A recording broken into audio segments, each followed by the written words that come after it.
Water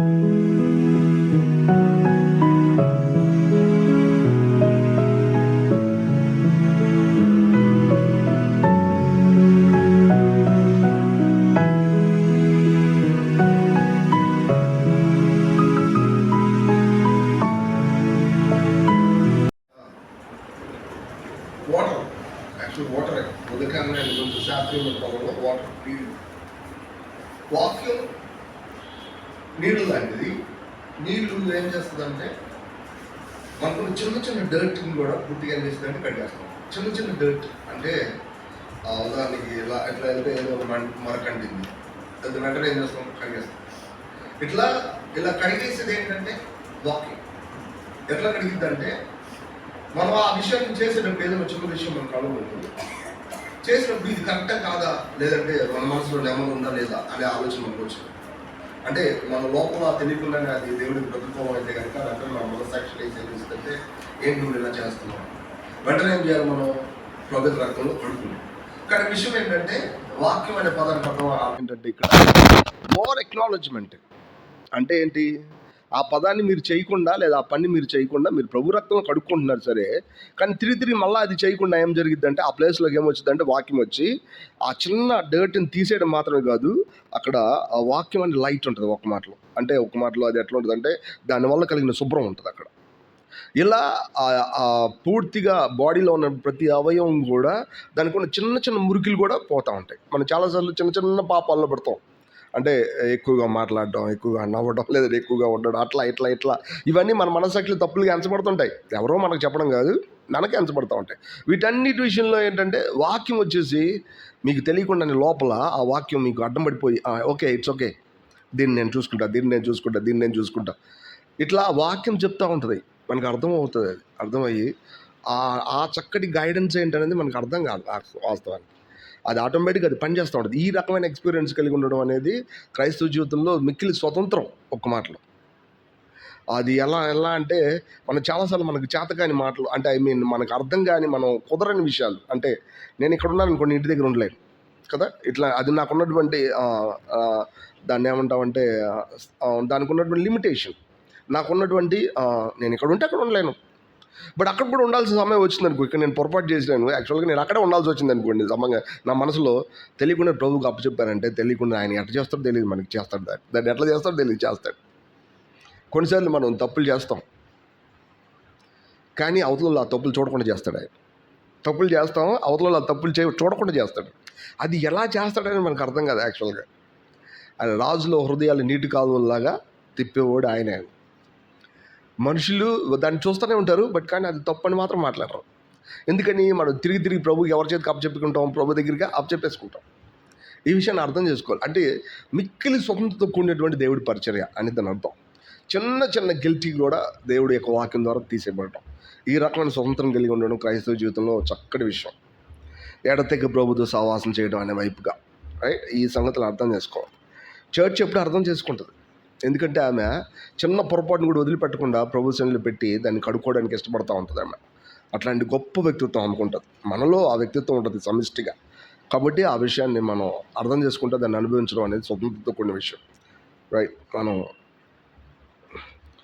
Matthew gospel 22nd chapter 22వ అధ్యాయం దగ్గరికి పోతాం. మత్తయి సువార్త 22వ అధ్యాయం 22వ అధ్యాయం, రైట్. చాలా పెద్ద పోర్షన్ ఉంది యాక్చువల్గా. అది కొన్ని వచనాలు చదువుదాం. 22 నుంచి 7 వచనాల వరకు చదువుదాం. 22 నుంచి 7 వచనాలు చదువుదాం. మార్చి చదువుదాం.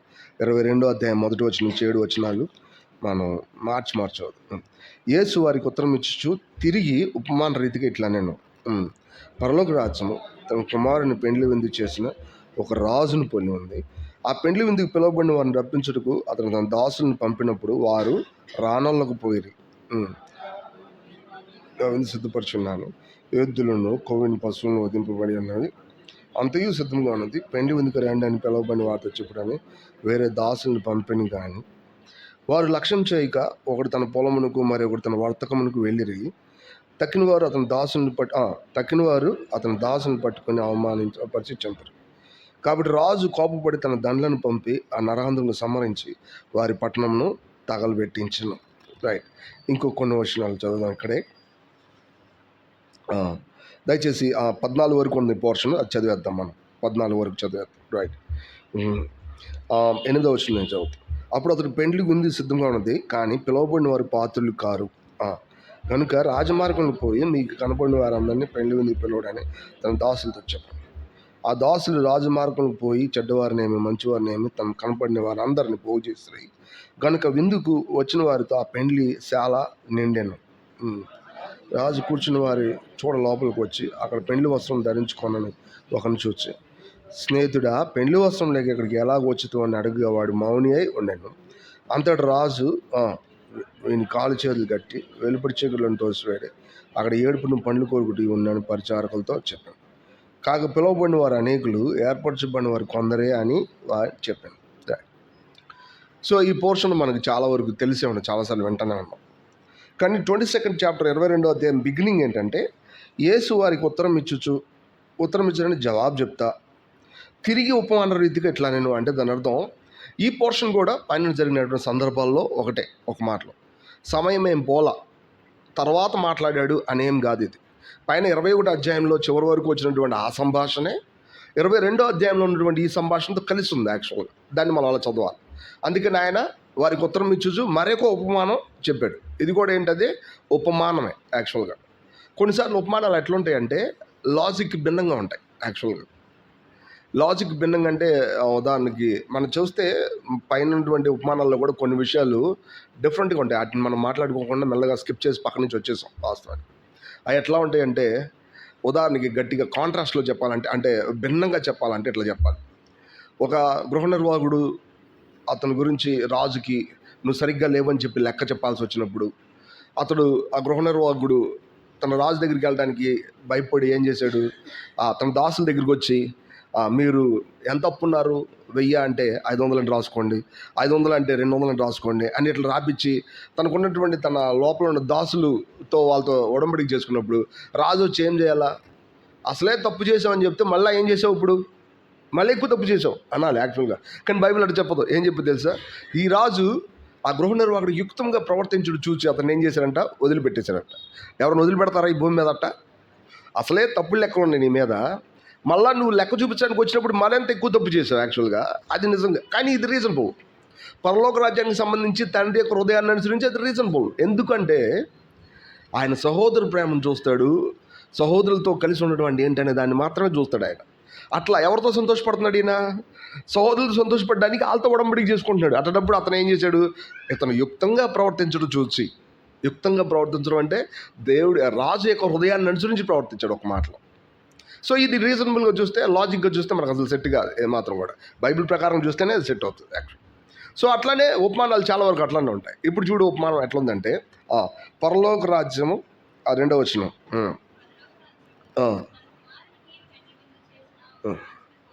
రైట్, పరలోక రాజ్యం పెండ్లి విందును పోలి ఉంది అని రాస్తుందా? లేదు, అక్కడ ఏం పెండ్లి విందును పోలి లేదు. ఎట్లా ఉంది, పెండ్లి విందు చేసిన రాజును పోలి ఉంది. అంటే రాజు యొక్క హృదయమే పరలోక రాజ్యం యొక్క విషయం. మనం చాలాసార్లు దాన్ని మనం ఎట్లా అంటే పెండ్లి విందుని వైపుగా మనం ఆలోచిస్తాం. కానీ ఈ ఉపమానం చాలా కన్సెప్టెడ్గా, అంటే ఒకవైపు మాత్రం డీటెయిల్ని మనని చూపిస్తూ ఉంది. దాన్ని అట్లనే ఆలోచించాలి మనం, వేరే రకంగా ఆలోచించకూడదు. సో ఇప్పుడు పరలోక రాజ్యం ఎట్లుందంటే ఆ పెండ్లి విందు చేసిన రాజును పోలి ఉంది. ఈ రాజు ఏం చేశాడు మనకు తెలుసు. పెండ్లి విందు పిలువని రప్పించుటకు తన దాసులను పంపినప్పుడు వారు రానోళ్ళకు పోయారు. పెండ్లి విందు చేయించడానికి చూసినటువంటి ఈయన తన సేవకుల్ని బయట ఉన్న వాళ్ళకి పంపించి పెండ్లి విందుకు రమ్మని పిలిచారు. పిలిచినప్పుడు వాళ్ళు ఏం చేశారు, ఎవరిని పంపించాడు మీరు గమనించండి. ఎవరిని పంపించాడు, దాసుని పంపించాడు. ఇప్పుడు ఇక్కడ ఉన్నటువంటి డిస్టెన్స్ అర్థం చేసుకున్నాం. పైన చాప్టర్లో మనకున్న సంభాషణలో ఉపమానాలు అన్నింటిలో యూదులకి ఎక్కువ కనపడే ఉపమానాలన్నీ ఎవరికి సంబంధించినవి అంటే యూదులకు సంబంధించినవి. ఇల్లు కట్టువారైన మీరు తృణీకరించిన రాయే మూలకు తలరాయి అన్నప్పుడు ఇల్లు కట్టేది ఎవరు అక్కడ, యూదులే. యాక్చువల్గా ఎటువంటి సందేహం లేకుండా వాళ్ళు మన ప్రభువైన యేసుక్రీస్తుని మూలరాయి అనుకోకుండా వాళ్ళు సొంతానికి చేసుకుంటూ దేవుడికి ఇల్లు కట్టాలని చూశారు. అది కుదరలా. కానీ ఆయన దేవుడే వచ్చి బిల్డ్ చేశాడు. యాక్చువల్గా ఇది మన కన్నులకు ఆశ్చర్యం అని చెప్పాడు యాక్చువల్గా. ఇంకా పైన చాలా ఉపమానాలు అన్నీ కూడా యూదులకి మరి ప్రతికూలంగా, లేదంటే యూదులు మాత్రమే ఆ ఉపమానాల్లో ఎక్కువ స్థానాన్ని ఆక్రమిస్తూ వచ్చారు. కానీ ఇక్కడికి వచ్చిన తర్వాత యూదులు కాదు. మీరు గమనించండి, ఈ ఈ విషయం అంతా ఎటువైపు తిరిగిందంటే జెంటైల్స్ వైపు తిరిగింది. యాక్చువల్ జెంటైల్స్ అంటే అన్యుల వైపు తిరిగింది. ఇప్పుడు ప్రభువు తన సేవకులను పిలిచి పెళ్లి విందుకు రమ్మని చెప్పి పంపించినప్పుడు ఈ సేవకులు ఎవరు అంటే ఎవరు? ఉదాహరణకి నిజానికి ఇక్కడ ఉన్నటువంటి రాజు మన ప్రభు, మన తండ్రి. యాక్చువల్గా ఈయన పెళ్లి విందు చేసాడు అంటే నిజానికి తన కుమారుడికి సంబంధించిన విషయం. ఇక్కడ ఆయన పంపినటువంటి సేవకులు ఎవరంటే మన ప్రభు అయిన యేసుక్రీస్తు దగ్గర ఉన్నారు శిష్యులు, వాళ్ళు. At the same time John the Baptist ఉన్నాడు, చూసారా, ఆయన సేవకులు అని అర్థం. వీళ్ళ ఎవరి దగ్గరికి వెళ్ళారు తెలిసే? పెళ్లి విందు గురించి ఓల్డ్ టెస్ట్మెంట్ ఎప్పుడు చెప్పలా. ఓల్డ్ టెస్ట్మెంట్ ఎప్పుడు కూడా ఆయన విందు గురించి మాట్లాడాలి. ప్రవక్తలు కానీ వీళ్ళు కానీ ఎవరు మాట్లాడారు? పెళ్లి కుమారుడు వచ్చినప్పుడు ఒకసారి బ్యాప్టిజం ఇచ్చే యోహాను దగ్గర శిష్యులు వచ్చి ఏమన్నారంటే, పరిసయ్యుల శాస్త్రులు, ఆ బ్యాప్టిజం ఇచ్చే యోహాను శిష్యులు శుభ్రంగా వాళ్ళు ఏం చేస్తారంటే ఉపవాసం ఉంటారు, చక్కగా అన్నీ చేస్తూ ఉంటారు. మీ శిష్యులు మాత్రం ఉపవాసాలు ఉంటారు, శుభ్రంగా ఎక్కడికి వెళ్తే అక్కడ తింటూ ఉంటారు. అంటే అప్పుడు ప్రభు ఉన్నట్టు తెలుసా, పెళ్లి కుమారుడు వాళ్ళతో ఉన్నప్పుడు ఉపవాసం చేయడం ఎవరికైనా కుదిరిద్దా? పెళ్లి కుమారుడు ఉన్నప్పుడు మందిలో లేదంటే ఆ బంతిలో ఉపవాసం ఉంటారు ఎవరైనా? రకరకాలైన భోజనాలు. ఇప్పుడు పెళ్లి కుమారుడు ఎవరు? మరి ప్రభు అయినా యేసుక్రీస్తు యాక్చువల్గా. సో ఇప్పుడు అందుకని ఓల్డ్ టెస్ట్మెంట్లో ఉన్నటువంటి ప్రవక్తలు అనేవాళ్ళు ఇక్కడ సేవకులు కాదు. ఇక్కడ ఉన్న సేవకులు ఎవరంటే వాస్తవానికి మన ప్రభు అయిన యేసుక్రీస్తుతో పాటు ఉన్నటువంటి ఆయన శిష్యులు. At the same time baptism ఇచ్చే యోహాను మాత్రమే. ఎందుకంటే ఆయనే చెప్పాడు, పెళ్లి కుమారుడికి భార్య ఉంది, బట్ పెళ్లి కుమారుడు స్నేహితుడికి ఏం లేదు. పెళ్లి కుమారుడు స్నేహితుడు ఎవరు? ఆయన. యాక్చువల్గా ఎవరంటే బ్యాప్టిజం ఇచ్చే యోహాను. యాక్చువల్గా ఆయన అంటాడు, పెళ్లి వధువుని కలిగిన వాడు ఆయన గ్లోరియస్ కలిగిన ఉన్నాడు. యాక్చువల్గా నేను కాదు, ఆయన చెప్పుల వారిని విప్పడానికి కూడా నేను పనికిరాను. ఈ రెండు విషయాలు ఎవరు మాట్లాడు? జాన్ ద బ్యాప్టిస్ట్ కూడా మాట్లాడు. సో విషయం బ్యాప్టిజం ఇచ్చే యోహాను యొక్క శిష్యులు వీళ్ళు కూడా యూదుల దగ్గరికి వెళ్తారు మాటికి. ఏమని? దేవుడు మీ కొరకు విందు సిద్ధపరిచాడు, పెళ్లి విందు సిద్ధపరిచాడు, రండి మీరు భోజనం చేయండి అంటే వీళ్ళు ఏమన్నారు? వచ్చారా? రాకపోగా బ్యాప్టిజం ఇచ్చే యోహాను ఏం చేశారు? చంపారు. గమనించండి, శిష్యుల్ని చాలామందికి రావణ దినాలు ఏం చేస్తారు తెలుసా? చంపుతారు. ఇంకా జరగల. శిష్యులు అందరూ కూడా ఏమవుతారు తెలుసా? యూదుల మధ్యలో చాలామందికి హతసాక్షులు అవుతారు. యాక్చువల్గా యూదులు చంపారు వాళ్ళని. యాక్చువల్గా గమనించండి, ఈ విషయాన్ని ఎత్తి చూపుతున్నాడు ఆయన. యాక్చువల్గా ఇట్లా చెప్పినప్పుడు ఒక్కొక్కళ్ళు ఏం చేశారు చూడండి ఒకసారి. 4వ వచనం దగ్గరికి వెళ్తాం. కాగా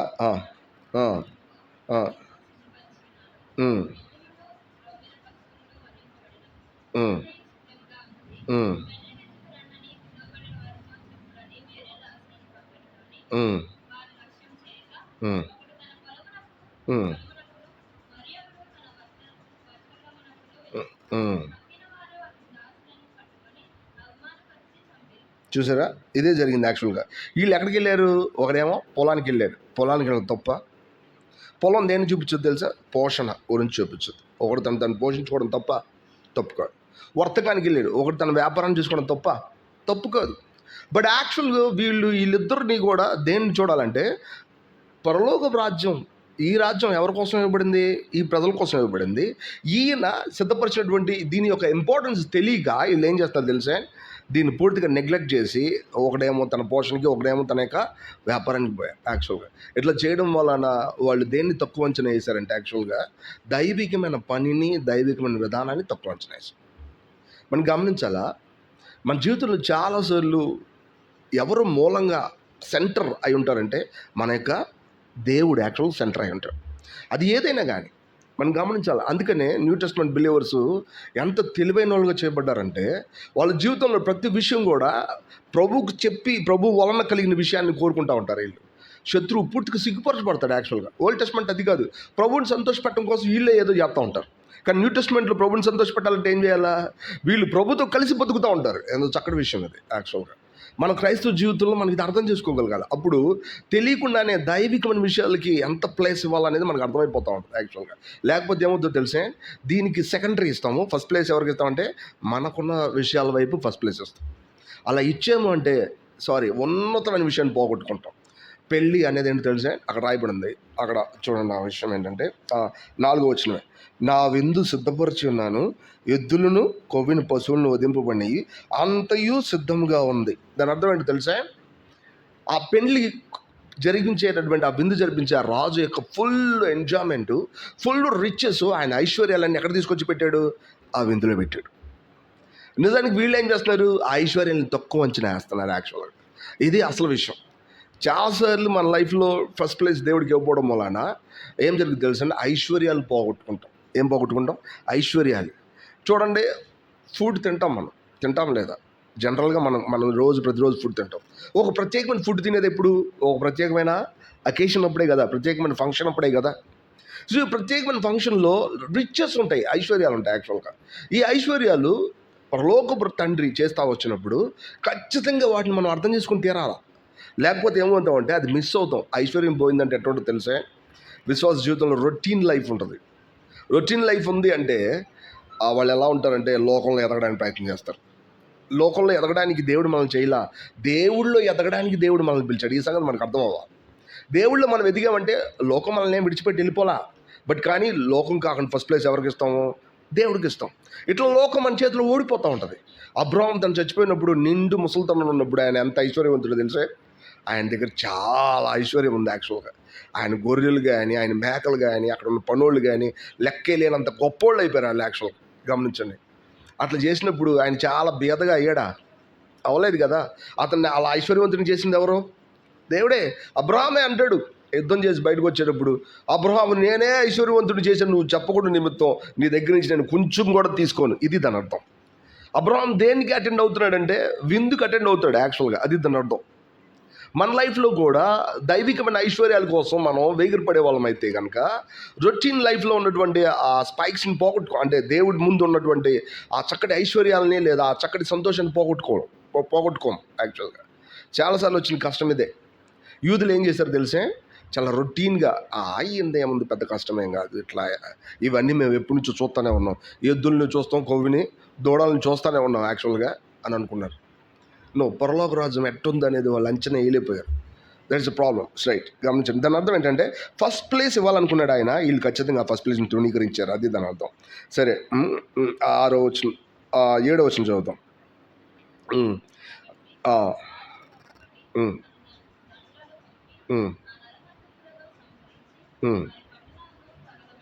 చూడండి ఎంత దారుణం. రాజు ఏం చేశారంట? కోప్పడిపోయాడంట. కోప్పడి ఆ నరహంతకుల్ని ఏం చేశారంట? సంహరించాడు. ఎందుకంటే ఆయన పంపిన తన సేవకుల్ని చాలామంది అవమానించారు. బట్ చాలామందిని ఏం చేశారు? చంపేశారు. విందుకు రాకపోగా అప్పుడు వెంటనే ఈ రాజు ఏం చేశాడంటే దండ్లను పంపాడు. ఎవరిని పంపాడంటమ్మా? ఏమని పంపాడు? దండ్లను పంపాడంట. ఆ మాట చాలా తేడాగా ఉంటుంది. నిజానికి మీరు జాగ్రత్తగా యెరూషలేముకి హిస్టరీ చూస్తే యేసు ప్రభు చనిపోయి సమాజపడి తిరిగి లేచిన తర్వాత క్రీస్తు శకం 70 అనే ఆ ఏరియాలో టైటస్ అనే ఒక రాజు వచ్చి యెరూషలేం మొత్తాన్ని ఏం చేశాడు తెలిసే? కింద పడేసి జనాలను చంపి ఆ మందిరాన్ని తగలబెట్టేశాడు పూర్తిగా. ఇదే యాక్చువల్గా జరిగింది. అలా ఇక్కడ జరిగిన దాన్ని ప్రాఫెసీ వైజ్గా ఎట్లా చెప్తున్నానంటే అదంతే. యాక్చువల్గా ఎట్లా అంటే దాన్ని అలాగే మనం చూడగలగాలి. ఎట్లా అంటే ఆయనకు ప్రాఫెసీ ఓల్డ్ టెస్ట్మెంట్లో జరిగిపోయిన విషయాల గురించి మాట్లాడుతూ ఉంటుంది. బట్ ఇక్కడికి వచ్చేసరికి జరగబోతున్న విషయాల గురించి మాట్లాడబడుతూ ఉంటుంది. పరలోక రాజ్యం అని చెప్పినప్పుడు 1000 years రెయినింగ్కి, 1000 ఏళ్ల పరిపాలనకి, ఇంకా నూతనమైన యెరూషలేముకి ఆ రెండింటికి కూడా సంబంధం కలిగి ఉంటుంది. మనం అర్థం చేసుకోవాలి. నేను కొంచెం అర్థంగానే మాట్లాడుతున్నానేమో. వాస్తవాన్ని గమనించాల్సింది ఏంటంటే భవిష్యత్తులో జరగబోయే విషయాల గురించి ఈ యొక్క ఉపమానం చెప్తా ఉంటాను. ఆయన దండ్లను పంపి ఆయన పట్టణాన్ని ఏం చేశారంటే వారి పట్టణాన్ని దహించి, లేదంటే ఆ నిప్పంటి చేశాడు. వాస్తవానికి ఇది జరిగింది ఇశ్రాయేల్ జీవితాల్లో. ఆయన చేశాడు. ఇది నెరవేర్చబడిన ప్రాఫెసీ. మీరు గమనించండి, మానవ విషయాలన్నీ కూడా దైవికమైన వైపుగా తిరగనప్పుడు తెలియకుండానే అదంతా కూడా అసలైన దేవుడి యొక్క ఉత్పత్తికి విరోధం అవుతుంది. దాన్ని ఏం చేస్తాడంటే దేవుడు తెలియకుండానే నాశనం చేస్తాడు. ఇది మనకు అర్థం అవ్వాలి. కాబట్టి మనకున్న ప్రతి విషయాన్ని దైవికమైన వైపుగా తిప్పడం మనం అర్థం చేసుకోగలగాలి. అప్పుడే సరైన వైపుగా ఉంటాం. చూడండి, యూదులు తప్పించుకోలేకపోయారు. వాళ్ళు మొదటి స్థానం ఇవ్వలేదు, కానీ దేవుడు వాళ్ళకి ఎలాంటి శిక్ష వేసాడు అనేది మన చరిత్ర చూస్తే మనకు అర్థమవుతుంది. రొమ్ము కొట్టుకున్నారు ఆ రోజుల్లో యాక్చువల్గా. ఎందుకంటే వీళ్ళ గర్వం, వీళ్ళకున్న అతిశయం అంతా ఏంటో తెలుసా? వాళ్ళ టెంపులే, వాళ్ళ యొక్క మందిరమే. ఆ మందిరం పూర్తిగా లేకుండా చేసేసాడు ఆయన. ఇప్పుడు ఒక చిన్న గోడ మిగిలింది అంతే. దాని దగ్గరే వీళ్ళు పోట్లాడుతున్నారు. ఆ గోడ పక్కన ఏముంటుంది తెలిసే? మసీదు ఉంటుంది. ఆ గోడ పక్కనే మసీదు ఉంటుంది. ఆ గోడ పక్కన ఏముండాలి? అసలు వీళ్ళ మందిరమే ఉండాలా. ఎందుకంటే దాదాపు ఒక 100 సంవత్సరాలు 60 సంవత్సరాలు బయట తిరిగారు. కొన్ని 100 సంవత్సరాలు తిరిగారు, 60 సంవత్సరాలు, కొన్ని 100 సంవత్సరాలు బయట తిరిగారు. ఇక అసలు వాళ్ళ ప్లేసే లేదన్నట్టు అంతగా ఇబ్బంది పెట్టారు. వాటి తర్వాత ఆ ముస్లిమ్స్ వచ్చి వాళ్ళు కట్టుకున్నారు యాక్చువల్గా అక్కడ. అటు కట్టుకున్నారు. ఇక వాళ్ళ తాలూకా సంబంధించిన కొన్ని విషయాలు అయిపోయినాయి. ఇప్పుడు వచ్చి ఇది మాదన్న ఎవరు ఇవ్వట్లా, ఇస్తారా? ఇవ్వట్లా. గమనించండి, ఎందుకు వచ్చింది ఇది? దేవుడికి ఫస్ట్ ప్లేసు ఇవ్వకపోవడం మూలాన ఇది గుర్తుపెట్టుకోవాలి. ఆయన తన ఐశ్వర్యాన్ని పంపించేటప్పుడు దాన్ని తక్కువ అంచనా వేయడం. ఎప్పుడు కూడా చర్చ్ లైఫ్ని మనం ఎప్పుడు కూడా సెకండరీకి పెట్టద్దు, దానికి ఫస్ట్ ప్లేస్ ఇద్దాం. తప్పకుండా దేవుడు మనల్ని ఆశీర్వదిస్తాడు యాక్చువల్గా. అంతేకాదు, ఆ రిచెస్ మనకి పోగొట్టుకోలేనంత రీతిలో మనలో ఇన్స్టాల్ అయి ఉంటాయి, లోపల ఉంటాయి. ఎప్పుడు పడితే అప్పుడు మనం వాటిని వాడుతూ ఉంటాం. రైట్, ఇంత ముందుకి గమనించండి. 10వ వచనం చదువుతాం, 9వ వచనం చదువుతాం. ఆ, ఆ, ఉమ్, ఉమ్, ఉమ్, ఉమ్, ఉమ్, ఉమ్, ఉమ్. 8వ వచనంలో ఏం రాసింది? అప్పుడు అతడు పెండ్లి విందు సిద్ధంగా ఉన్నది కానీ పిలువబడిన వారు పాత్రులు గారు. యాక్చువల్గా పాత్రులు గారిని ఎందుకు పిలిచినట్టేనా? ఒకసారి గమనించండి. ఎవరు పాత్రులు కాదు అని చెప్పినప్పుడు పాత్రులు కాని వాళ్ళని ఎందుకు పిలిచాడైనా? ఆయన పిలుస్తాడు మనుషులు వాళ్ళు చేసే పనులను బట్టే. ఇక్కడ విషయం గమనించండి, ఎవరైనా ప్రభువుని నమ్ముకుంటే వాళ్ళ పేరు ఏముందంటే జీవగ్రంథమందు తుడుపు పెట్టబడదంట. జీవగ్రంథమందు రాయబడడం అనేది ఒక ఆస్పెక్ట్ అయితే, చివరిలో ప్రకటన గ్రంథంలో రాసి ఉందంటే తుడుపు పెట్టబడదు. అంటే దాని అర్థం ఏంటో తెలిసే, దేవుడు ఎప్పుడు కూడా మన పక్షంగానే ఉంటాడు, కానీ మనం ఏం చేస్తాం అనేదే ఎదురు చూస్తాడు ఆయన. నిజానికి ఆయన అందరికీ ఆహ్వానిస్తాడు, కానీ చాలామంది ఎవరికి ఫస్ట్ ప్లేస్ ఇస్తారనేది అసలు విషయం. వాస్తవానికి ఆయన పాక్షికంగా ఎప్పుడు లేడు. వీళ్ళకు కొంత వాళ్ళకు కొంత చెప్పినట్టు ఉంటారు. కొంతమంది అంటారు మీకు వాళ్ళంటేనే కరెక్ట్, వీళ్ళంటేనే కరెక్ట్. ఎప్పుడూ లేదు, అది ఎప్పుడూ కరెక్టే ఆయన. వాస్తవానికి ఆయన దైవిక విషయాల్లో కూడా ఎప్పుడు కూడా అంతే, ఎవరో ఎక్కువ ఎవరో తక్కువ కానే కాదు. కానీ మనుషులు నిర్ణయిస్తారు ఏంటో తెలుసా, మాకు దేవుడు ఫస్ట్ ప్లేస్ కాదు అన్నట్టు. గమనించండి, ఆయన ఆ మాట చెప్పినప్పుడు ఎంత బాధపడి ఉంటాను అనుకున్నా. పిలువబడిన వారు పాత్రులు కాదు, ఆ పదం చూడండి ఎంత. సో అందుకని నువ్వేం చేయాలో తెలుసా, ఆయన చాలా కోపంగా చెప్పినట్టు ఉంటాడేమని అనుకుంటా. నువ్వు రాజవీధుల్లోకి వెళ్ళు, ఎక్కడ పడితే ఎవరు కనబడితే వాళ్ళని ఏం చేస్తావంటే నువ్వు తీసుకొని రా, తీసుకొచ్చేసాయి అని చెప్పి తీసుకొచ్చినప్పుడు చాలామంది తీసుకురాబడ్డారు. తీసుకువచ్చిన తర్వాత మరి విందుశాల అంతా నిండిపోయింది. యాక్చువల్గా వీళ్ళు నిజంగా మరి యూదులు కాదు. వీళ్ళు ఎవరంటే ఖచ్చితంగా అన్యులే. అన్యులంటే ఎవరు? మనమే. యాక్చువల్గా మనల్ని పిలిచినప్పుడు అందరూ వచ్చారు, చాలామంది దేవుడిని నమ్ముకున్నారు, దేవుడి కోసం తమ హృదయాన్ని అప్పగించారు, దేవుడి దగ్గరికి వచ్చారు, ఆ బిందుశాలకు వచ్చారు, ఆయన ఐశ్వర్యాలు మరి రుచించడానికి భుజించడానికి వచ్చారు. కానీ ఇక్కడ ఒక విషయం జరిగింది. ఏంటది గమనించండి. 11వ వచనం. ఉమ్, ఉమ్, ఉమ్, ఉమ్, ఉమ్. చూసారా, రాజు చూడడానికి వచ్చాడు. వచ్చినప్పుడు ఒక అతన్ని కొనుక్కున్నాడు, ఒక అతన్ని. దాని అర్థం చాలా చిన్న అమౌంట్. అంతమందిలో కూడా చాలా కొద్ది మంది. వీళ్ళకి ఏం లేదంట వాస్తవానికి, వస్త్రం లేదంట వాస్తవానికి. మరి నేను అనుకున్నా యాక్చువల్గా మిగతా వాళ్ళు కూడా ఎక్కడి నుంచి పిలువబడ్డారు? రోడ్ సైడ్ నుంచే కదా పిలువబడింది. ఆ వీధి మొదల్లో వాళ్ళ దగ్గరే కదా పిలువబడ్డారు. వీళ్ళందరికీ కూడా వస్త్రం వచ్చేసిందే. మరి ఈయనకి ఏమైంది? ఒక అతనికి రాల. దాని అర్థం ఏంటంటే అందరూ దేవుడి బిడ్డలు అవడానికి వచ్చారు, బట్ అందరూ దేవుడి బిడ్డలు అవట్లా. This is problem. చాలా జాగ్రత్తగా గమనించాలి. అందరూ దేవుడి దగ్గరికి రావాలనుకున్నారు, బట్ కానీ అందరూ దేవుడి దగ్గరికి రావట్లేదు. ఎందుకని రావట్లా? వాళ్ళకి ఏమవట్లేదంటే ఆ పెళ్లి వస్త్రం అనేది అది సెట్ కాల. వాస్తవానికి ఒక మాటలో వేసుకోవాలా. ఇప్పుడు ఈయన అనాలా, స్నేహితుడా పెళ్లి వస్త్రం నీకు లేదే అని చెప్పినప్పుడు, నాకు ఎవరు ఇవ్వలేదయ్యా అని చెప్పొచ్చు. ఏమని చెప్పాలా? నాకు ఎవరు ఇవ్వలేదు, అందుకని నేను వేసుకోలేదు అని చెప్పొచ్చు. కానీ ఆయన అట్లా ఏం చెప్పకుండా ఆయన ఎట్లా ఉన్నాడు తెలుసా? మౌనంగా ఉన్నాడు. స్పీచ్లెస్ అని ఇంగ్లీష్లో రాసింది. స్పీచ్లెస్ అని చెప్పడానికి ఏమి లేవు వాస్తవానికి. అప్పుడు వెంటనే రాజుకి అర్థమైపోయింది, నేను అందరికీ ఇచ్చాను, బట్ ఈయనే నన్ను రిజెక్ట్ చేశాడు. ఎవరు నన్ను రిజెక్ట్ చేసింది? ఆయనే నన్ను రిజెక్ట్ చేశాడు. పైన వాళ్ళని చూడండి, వాళ్ళందరినీ కూడా సంహరించి వాళ్ళ దండలను పంపి వాళ్ళ పట్టణాన్ని కాల్చినప్పుడు వీళ్ళందరూ ఏం చేశారు? ఆయన్ని రిజెక్ట్ చేశారు. యాక్చువల్గా ఆయన్ని తృణీకరించారు. రిజెక్షన్ అంటే తృణీకరించారు. వాళ్ళందరికీ ఆయన ఇచ్చిన తీర్పు ఎట్లాంటిదంటే చాలా పెద్దది యాక్చువల్గా. సో ఇట్లాంటి రిజెక్షనే ఇక్కడ కూడా వచ్చింది. ఎక్కడ? అన్యుల దగ్గర కూడా వచ్చింది. అందరూ దేవుడి దగ్గరికి రాగలుగుతామని ఆశపడతారు, బట్ కానీ వాళ్ళు అందరూ కూడా దైవికమైన విందులో పాలు పొందలేదు. యాక్చువల్గా ఇది సమస్య. యాక్చువల్గా ఏంటి ఇక్కడ విషయం అంటే ఒకటే, అక్కడ ఉన్నటువంటి విషయం ఏంటంటే అతను దైవికమైనటువంటి పిలుపు ద్వారా వస్త్రాన్ని ఇవ్వడానికి కావాల్సిన ఏర్పాట్లు జరుగుతున్నప్పటికీ కూడా అతను నాకు అవసరం లేదంటాడు, అది నాకు వద్దంటాడు. ఎందుకని అట్లా అంటారంటే, ఎందుకు అతను మౌనంగా ఉన్నాడంటే అదే ఏంటంటే, నేను నా ఇష్టపూర్వకంగా నేను జీవించడానికి కావాల్సిన ఏర్పాట్లు కలిగి ఉంటాను. నువ్వు నాకు పిలిచినటువంటి అర్హత నాకు అవసరం లేదు. ఇది దాని అర్థం. నిజానికి న్యూ టెస్ట్‌మెంట్ బైబిల్ ఏం చెప్తుందో తెలుసా? యేసుప్రభుని నమ్ముకోవడం మాత్రమే కాదు, ఆయన్ని నువ్వు వస్త్రంగా ధరించు. ఆయన్నే ధరించు అని చెప్తుంది. రోమపత్రిక 13వ అధ్యాయంలో అదే ఉంటది. అలాగే మరి గలతీయులకు రాసిన పత్రిక కూడా అదే ఉంటది యాక్చువల్‌గా. ఆయన్ని మీరు ధరించండి. ఆయనతో కలిసి మీరు జీవించండి. ఎంతసేపు ఇట్లానే ఉంటది ఎఫెసీ పత్రికలో కూడా. ఆయన్ని మీరు ధరించి ఆయనతో పాటు కలిసి అంటే మీ బయటికి కనబడే అవుట్‌పుట్ ఎవరితో కలిసి ఉండాలంట? ప్రభువైన యేసుక్రీస్తుతో. ఒక మాటలో వస్త్రం ఆయనకు క్రియలతో సమానం. ఈ వస్త్రాన్ని ఆయన మీకు ఇస్తా ఉంటాడు యాక్చువల్‌గా. ఈ వస్త్రాన్ని మీరు తృణీకరించబాకండి. విశ్వాసులుగా ఉండడానికే మనం వచ్చాం. బట్ కానీ విశ్వాసులుగా ఉండకుండా వేరే టర్న్ తీసుకుంటున్నాం. వేరే టర్న్ అంటే వేరే వైపుకు తిప్పబడుతున్నాం. ముగింపు వచ్చేసరికి ఏం జరుగుతుందో తెలుసా? మౌనంగా ఉండాల్సి వస్తుంది. ఎందుకని? జీవితం అంతా ఆయన చక్కగా ఉండమని చెప్పే బోధలతో మనం నిండిపోయాం. కానీ జీవితం అంతా మనం ఆ బోధ ప్రకారం జీవించలేదు. తద్వారా ఏం జరుగుతుందో తెలుసా? చిట్ట చివరికి నేను నీకు చెప్పలేదా? మనుషులందరూ సిద్ధపడినట్టే నువ్వు కూడా ఎందుకు సిద్ధపడలేదు అని చెప్పినప్పుడు మనం కూడా ఎట్లా ఉంటుందో తెలియకుండానే స్పీచ్లెస్, మౌనంగా ఉంటాం. గుర్తుపెట్టుకోవాలి, ఇక్కడ ఉన్నటువంటి విషయాలన్నింటిలో ఒక పదం ఉంటుంది చూడండి. అది ప్రకటన గ్రంథం 19వ అధ్యాయం. ప్రకటన గ్రంథం 19వ అధ్యాయం మనకు తెలుసు, తెలియని విషయాలు ఏం కాదు ఇవి. ప్రకటన గ్రంథం 19వ అధ్యాయము 8వ వచనం చదువుతాం.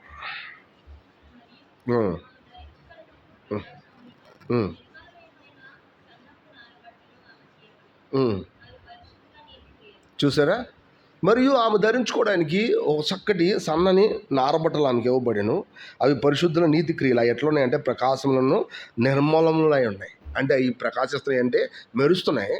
నిర్మలం అంటే దాని అర్థం దాంట్లో ఎటువంటి గిల్ట్ అనేది, ఎటువంటి మరకలు అనేవి లేవు యాక్చువల్గా. మీరు గమనించండి, అవి పరిశుద్ధుల నీతి క్రియలు. నీతి అనే పదానికి మనం అడ్రస్ చెప్తాం ఈజీగా. ఏంటంటే ప్రభు మీద ఎల్లప్పుడూ ఆధారపడడం, అంతే. ఆధారపడడం వల్ల వచ్చే వస్త్రం ఒకటి ఉంటుంది మన లైఫ్లో. ఆ వస్త్రం మనకి ప్రతి విషయంలో యాడ్ అవుతూ ఉంటుంది. మనం తిరిగి జన్మించిన విశ్వాసమే కావచ్చు, కానీ తిరిగి జన్మించిన తర్వాత జీవించడానికి కావాల్సిన ఏర్పాటు ఏంటంటే ఎడతెగ్గా ఆయన మీద ఆధారపడడం వల్ల కలిగే వస్త్రాన్ని ఆయన కొడతా ఉంటాడు యాక్చువల్గా. అది మనకు అర్థం అవ్వాలి. మన అనుదిన జీవితంలో నీతి వస్త్రాన్ని దృఢీకరించామంటే ఆ రోజు స్నేహితుడా అందరి దగ్గర నీకు వస్త్రాలు కనబడుతుంది, నీ దగ్గర లేవంటే మనం కూడా ఎట్టుంటామంటే మౌనంగా ఉంటాం. యాక్చువల్గా మౌనంగా ఉన్నామంటే దాని అర్థం మనం డేంజర్లో ఉన్నట్టు. దాని అర్థం ఒక మాటలో ఎంత పెద్ద డేంజర్ అంటే మనం ఎవరికి ఫస్ట్ ప్లేస్ ఇవ్వలేదు, దేవుడికి ఫస్ట్ ప్లేస్ లేదా ఇవ్వలా. పరలోక రాజ్యం వెంటనే ఏం చేసింది చూడండి, అది చాలా పెద్ద విషయం. ఆ పరలోక రాజ్యం వెంటనే ఏం చేసిందంటే 13వ వచనం, అంతటి రాజు చేతులు కట్టి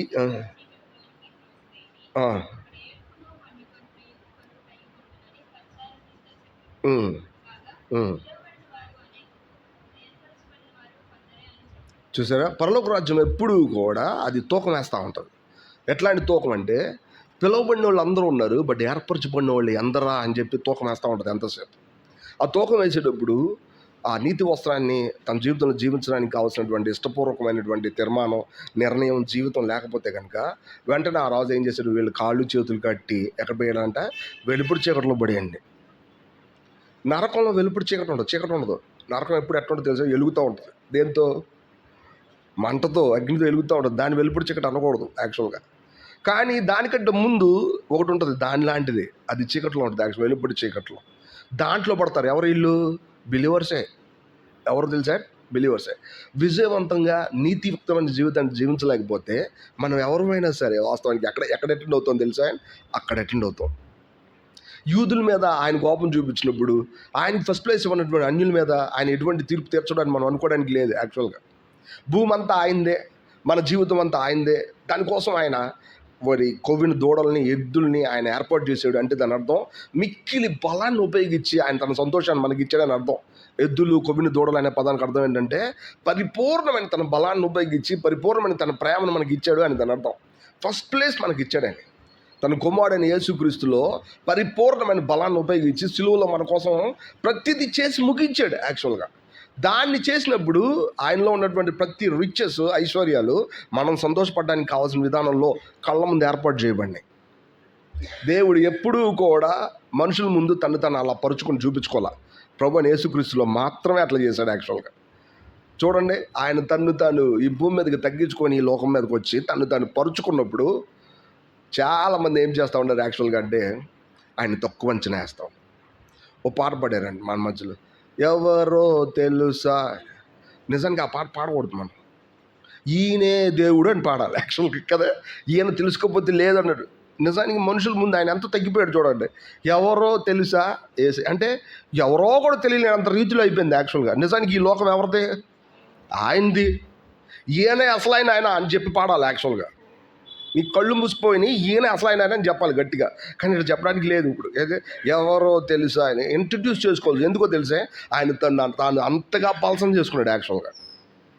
యేసుప్రభువు అనగానే సత్యవంతుడైన దేవుడు, గొప్ప దేవుడు అనే పదం కంటే కూడా ఎంతో తగ్గించుకొని తను దీనంగా ఉంచుకున్నాడు.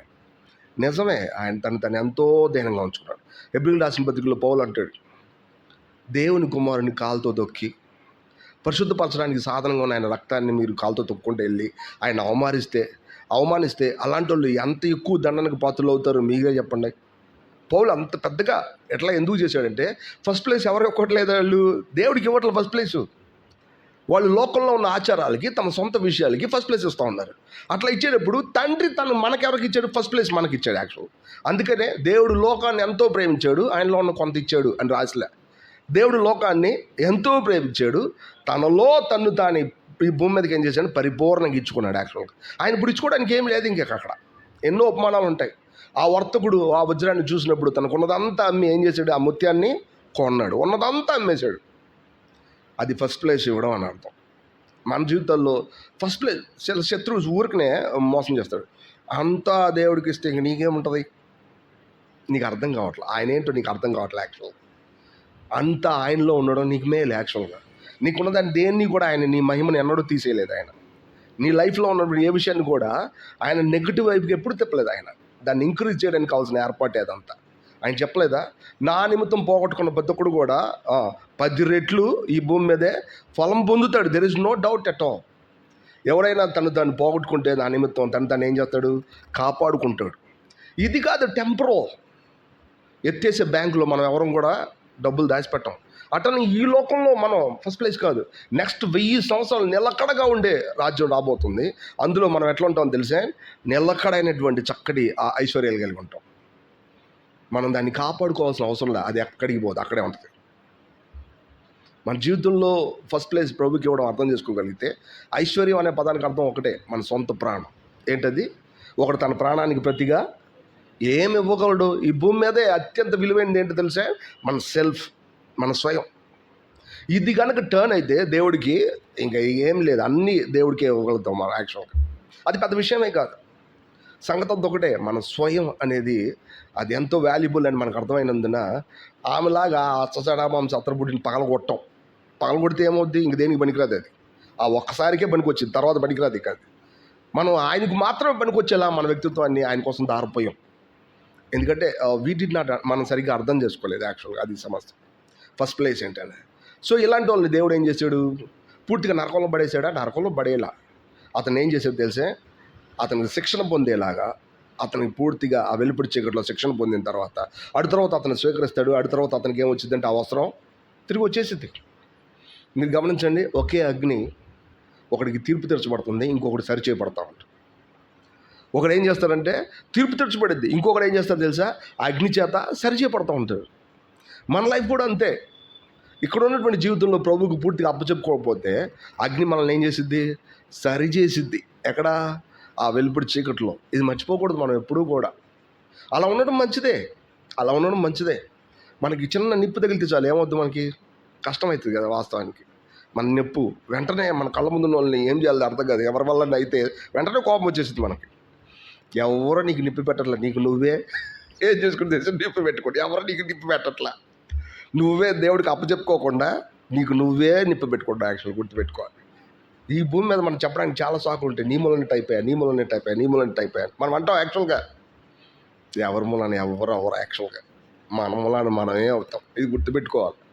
సో అందుకని చెప్పి ఎంతో చక్కగా నీతి వస్త్రాన్ని క్రియేట్ చేసుకోవడానికి మనం ఎగిరిపడాలి.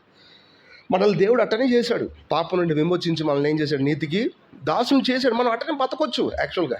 ప్రభు మీద ఆధారపడి ప్రతిసారి ఆమె చక్కగా ప్రకాశమానమైన నిర్మలమైన వస్త్రాలతో ఆమె ఏమైందంటే చక్కగా అలంకరించబడింది. అవి పరిశుద్ధుల నీతి క్రియలు. నీతి క్రియలు అనే పదానికి అర్థం ఏంటంటే వీళ్ళు ఇష్టం వచ్చిన క్రియలు చేయరు. ఎవరి మీద ఆధారపడి చేస్తారు? ఆయన మీద ఆధారపడి చేస్తారు. ఆధునిక క్రైస్తవులు వాళ్ళకు తెలిసిన మంచి చేయడంలో చాలా నేర్పు కలిగిన వాళ్ళు. వాళ్ళు దేవుడి కోసం ఏదైనా చేస్తారు, కళ్ళ ముందు కూడా చెప్తారు. ప్రభు కూడా చెప్తారు, చూడు ప్రభు నీ కోసం ఏం చేసామో. ఇదేంటి? ఎవరి కోసం చేశారో ఆయనకి తెలియకుండానే ఉంది మరి అది. అలాంటే నీ నామం పేరట మేము దెయ్యాలు వెళ్ళగొట్టాం, ఒక మాటలో మీ నామం పేరట మేము ప్రవచించాం, మీ నామం పేరట పెద్ద పెద్ద మీటింగ్లు పెట్టాం. ఎట్లా అంటే ఆయన ఏమంటారు తెలుసా? ఒకటే, మీరెవరో నాకు అక్రమం చేయవారులారా నా ఎదురుండి. ఎందుకు అంత పెద్ద మాట అన్నాడు? నీ నామం పేరట చేస్తే ఎవరికి తెలియాలి? యాక్చువల్గా ఆయనకి తెలియాలి. మరి వీళ్ళు ఆయన పేరట చేస్తున్నప్పుడు ఆయన తెలియట్లా. ఎందుకంటే ఆయనకి సంబంధించినవి కాదు. కారణం ఏంటంటే ఆయన మీద పడట్లేదు. అది దాని అర్థం. నా బలాన్ని ఉత్పత్తి చేయలేనప్పుడు, నా బలాన్ని వినియోగించలేనప్పుడు అది నాది కాదు యాక్చువల్గా. ఇది అసలు విషయం. ఇది చాలా సామాన్యంగా మనం అడుకోవాల్సినటువంటి ఒక ప్రశ్న. నేను చేసే పనిలో దైవికమైన బలం ఖర్చు పెట్టబడుతుందా, లేదా నేనే నా అంతటా నేను ఖర్చు పెట్టుకుంటున్నాను అనేది చాలా సామాన్యంగా మనం అడుకోవాల్సిన విషయం. లేకపోతే ఏమవుతుందో తెలుసా? చాలా సింపుల్గా మనం చేసిన చిన్న పని మనకి గర్వాన్ని తెచ్చిపెట్టింది. మనం కనుక దైవికమైన విధానాలు ఖర్చు పెట్టాము, ఆ బలం మనమే చెప్తాం చేసింది నేను కాదు. ఎవరు చేశారు? దేవుడు చేశాడు. పాపాన్ని గెలిచేటప్పుడు, చర్చ్లో పనులు చేసేటప్పుడు, సోదరులతో కలిసి మాట్లాడేటప్పుడు, ఒక విషయాన్ని నిర్ణయించేటప్పుడు మనం ఎవరి మీద ఆధారపడాలా? ప్రభు మీద ఆధారపడాలా. ఇది క్రైస్తవ జీవితంలో సామాన్యమైన రోడ్డు. ఇది అర్థం కాని వాళ్ళు ఎవరున్నారు? అందుకని అతను మౌనంగా ఉన్నాడు. అర్థమైంది, బట్ కానీ అతను దాన్ని ఎంచుకోవాలా. అందుకని అతను ఏం చేశాడు తెలుసా? స్నేహితుడా, నీకు పెళ్ళి అవసరం ఏదంటే కయ్యూని లెక్క మౌనం కూర్చున్నాడు. అప్పుడు ఆయనకు అర్థమైపోయింది, నన్ను ఈయన కూడా రిజెక్ట్, నేను కాదు ఈయనే నన్ను ఏం చేశాడు? రిజెక్ట్ చేశాడు.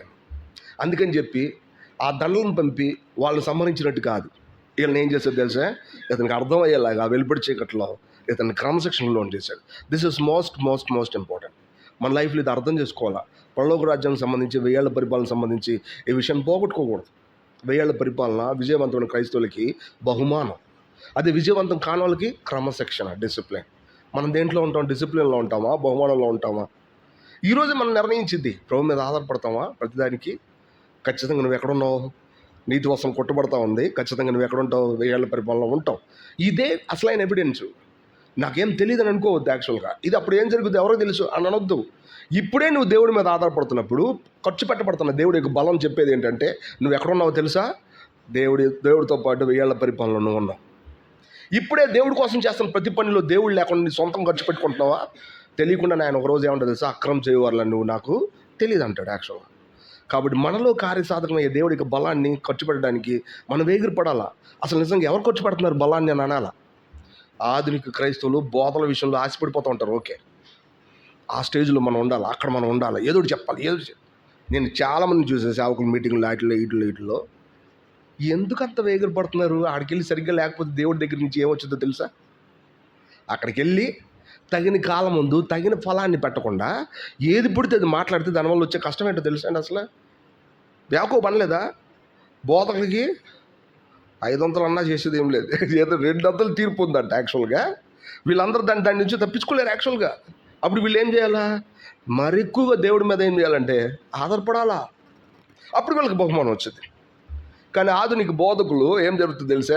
ఆశపడుతున్నారు. సరేలే, ఆశపడే ఇబ్బంది లేదు. కానీ వాస్తవానికి నువ్వు తగినట్టుగా ప్రభు దగ్గరికి లేకపోతే ఏం చేస్తా ఉన్నావు? పెళ్లి వస్త్రం అనేది స్టిచ్ చేసుకోవట్లేదు. ఎవరైతే నీ మాటలు అంటారో వాళ్ళని కూడా నువ్వేం చేస్తున్నావు తెలుసా? అలాగ దానికి పాత్రలు కాకుండా చేసేస్తున్నావు. గుర్తుపెట్టుకోవాలా, ప్రభు మీద ఆధారపడడం వల్ల కలిగిన బలాన్ని వాడుకోవడం యోగ్యమైన అర్హమైన విషయం. ఈ అర్హమైన విషయాన్ని మనం చిన్న చిన్న విషయాలకి ఖర్చు పెట్టచ్చు, పెద్ద పెద్ద విషయాలు కూడా ఖర్చు పెట్టచ్చు. రైట్, కానీ ముందుకు వెళ్ళిపోదాం. చూడండి, సరే, నెక్స్ట్ 15 నుంచి మనం 21 వరకు మనం మార్చి చదువుదాం. 15 నుంచి 21 వరకు. అప్పుడు పరిశీలి వెళ్ళి మాటల్లో ఆయన చిక్కుపరచవాలని ఆలోచన చేయొచ్చు. బోధకుడా ఉండి దేవుని మార్గం సత్యంగా బోధించున్నావని నువ్వెవరిని లక్ష్య పెట్టక మొహమాటం లేని వాడివే ఎరుగుతున్నావు. నీకేం తోచున్నది? కైసరుకు పండించుట న్యాయమా కాదా? మాతో చెప్పమని అడుగుటకు హేరోదీలతో కూడా తన శిష్యుల్ని ఆయన వద్దకు పంపారు. యేసువారు చెడుతనం ఎరిగి, వేషధారులారా నన్ను ఎందుకు శోధించుతున్నారు? పన్ను రోగ ఒకటి నాకు చూపుడని వారితో చెప్పుగా వారు ఆయన వద్దకు ఒక దేనారము తెచ్చిరి.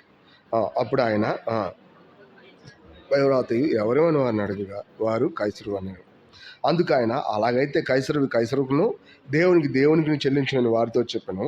వారి ఈ మాట విని ఆశ్చర్యపడి ఆయన విడిచి వెళ్ళిపోయారు. యాక్చువల్ ఇక్కడ ఇంకో విషయం జరిగింది. వెంటనే పరిసయ్యులు వచ్చారంట ఆయన దగ్గరికి.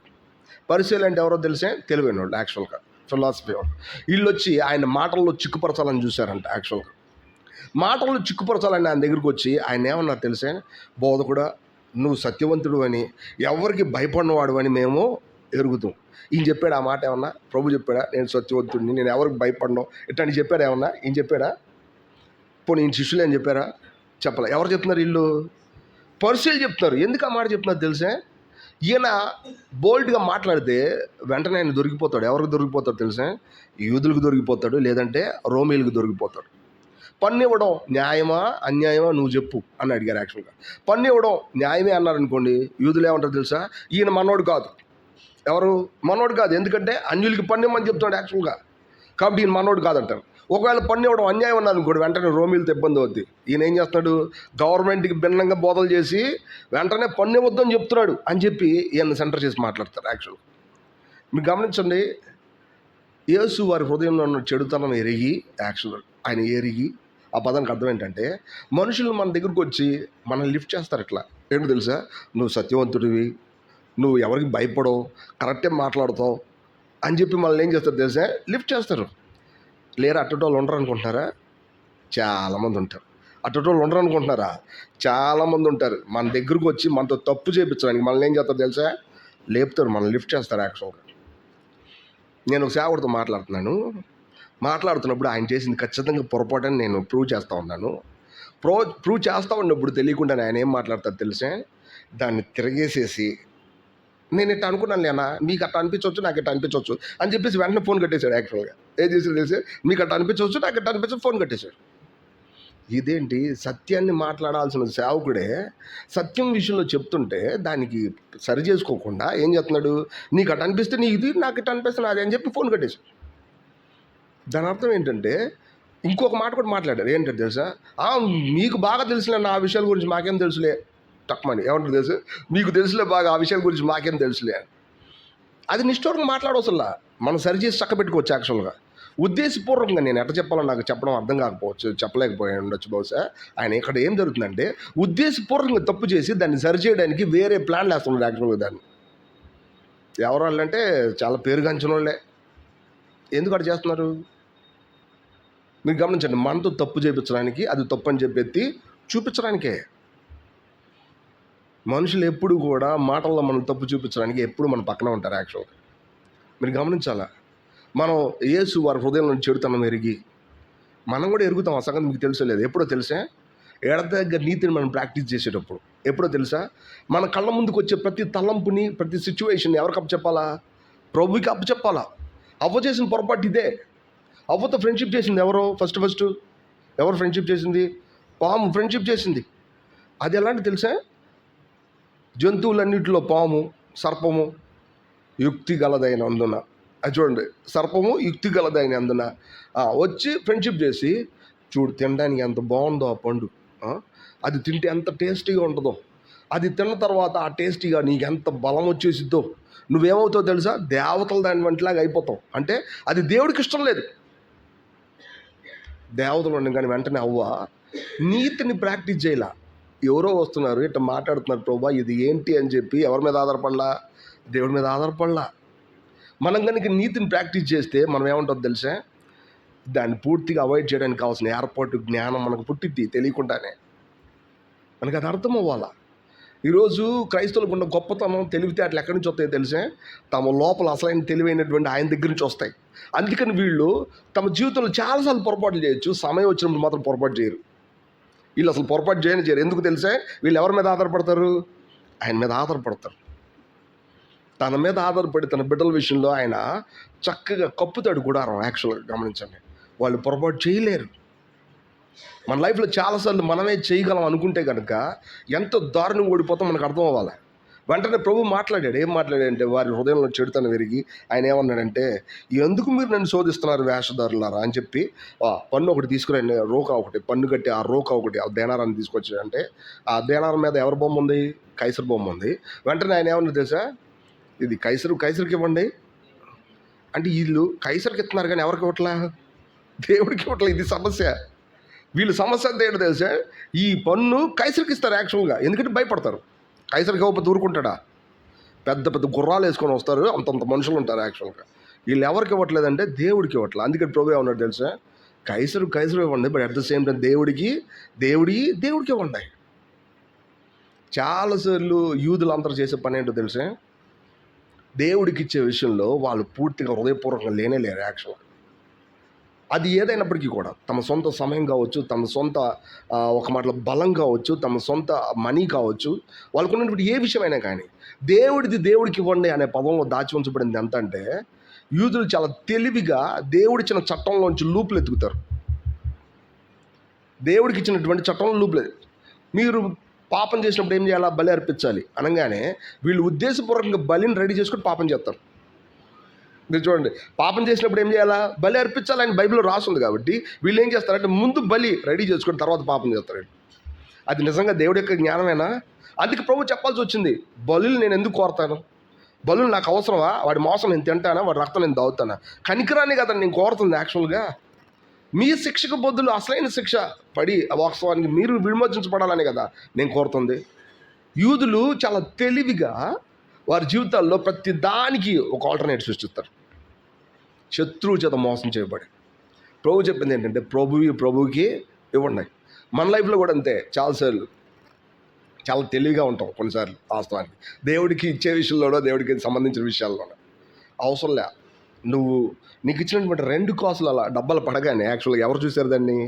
పేద విధవరాలు ఆ 2 కాసులు అలా వేయంగానే ఆయన అక్కడ రాస్తుంది, ఉద్దేశపూర్వకంగా ఆ యొక్క కానుక బాక్స్ దగ్గరికి వెళ్ళి నుంచున్నాడంట ఆయన యాక్చువల్గా. అలా చేస్తే ఎట్లుంటుంది యాక్చువల్గా? అందరిని పిలిచి వీళ్ళందరికంటే కూడా ఏమో ఎక్కువ వేసిందని చెప్పాడు. మీరు గమనించండి, అంత బహిర్గతం చేస్తే ఎవరైనా ఊరుకుంటారా? కానీ ఆయన చేశాడు యాక్చువల్గా. మీరు గమనించండి, మన జీవితంలో హృదయపూర్వకంగా ప్రభుకి ఫస్ట్ ప్లేస్ ఇస్తున్నావా లేదా? మనుషులు చూడకపోవచ్చు, ఎవరు చూస్తారు? ఆయన చూస్తాడు. మనకున్న ఆధిక్యత ఏంటో తెలుసా, ఆయనకి మనం పరిపూర్ణం చేసాం, అది చాలు మనకి. ఎందుకంటే ఆయన పరిపూర్ణంగా మనం చేయకుండా ఉండడు. అది మనకున్న గర్వం, మన ధైర్యం, మన బలం ఏంటో తెలుసా? నేను ఫస్ట్ ప్లేస్ నా ప్రభుకి ఇచ్చా, ఇప్పుడు నాకు ఆయన ఏం చేస్తాడు? తన ఫస్ట్ ప్లేస్ నాకు ఇస్తాడు. ఇది ఎవరు చూసారా ఎవరు చూడలేదా ఇక్కడ విషయం కానే కాదు. నేను ప్రభుకి నమ్మకంగా ఉన్నాను లేదా, ప్రభు తప్పకుండా ఏం చేస్తాడు? నా విషయంలో నమ్మకంగా ఉంటాడు.